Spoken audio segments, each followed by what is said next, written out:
Parsons for Boxing Social in association with William Hill and Empire Fight Store. Kell Brook, a pleasure to see you. I know that you're sort of eager to be back involved. We're here for a great night. Taylor, Cameron, just firstly on the atmosphere and how everything is so far. Happy to be here? I'm happy to be here in Dublin. The atmosphere is banging. You know, it's starting to get louder now. All the stars are out. I'm looking forward to a fantastic fight. You know, there's been some good fights on the card. I'm looking forward to the main event. Firstly, how are you? Very well. Good. Enjoying sort of being back and involved in everything?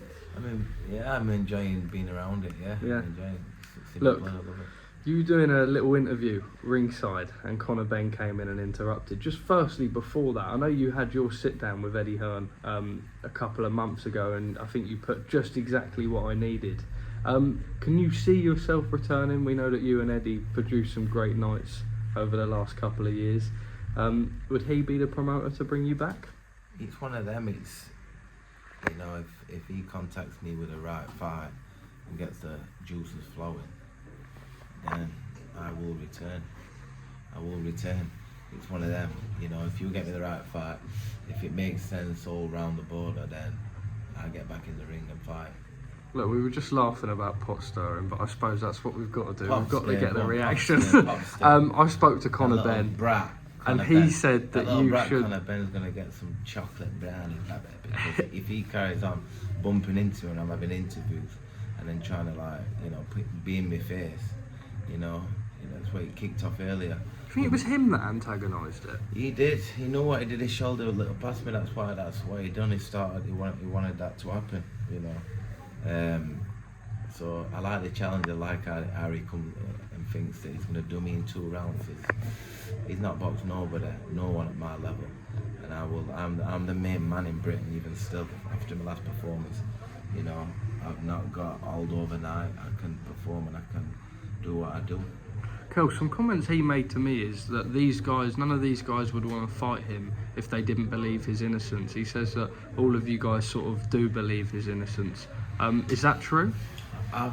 Me personally, I've not got my head involved into even looking and investigating about it. I just hear things. Maybe I should probably look into it, but you know, I think that him, you know, for me, if he's spending that kind of money on lawyers, and obviously, you know, when I hear from his dad and I hear talk to his dad and he says that, you know, he's innocent. You know, it's one of them. I don't know the case, but you know, if he's putting that kind of money to these lawyers, I think that, and they're pushing forward, you know, he's obviously got a strong case or whatever, you know, that he's innocent. Kell, he said that you're an old man and that you should stay retired and that it's not a good idea to come out of retirement and fight him, and that you have a death wish if you do. Your reaction to those comments? I will put him straight to kick under 5 rounds, mark my words. He's not boxed anyone at my level who can punch like me, who's as accurate as me, you know, who knows his way around that ring. I've been in with the best, the lead, the best. You know, he's boxed people over hill who can't even crack an egg. You know, he's an omelette maker.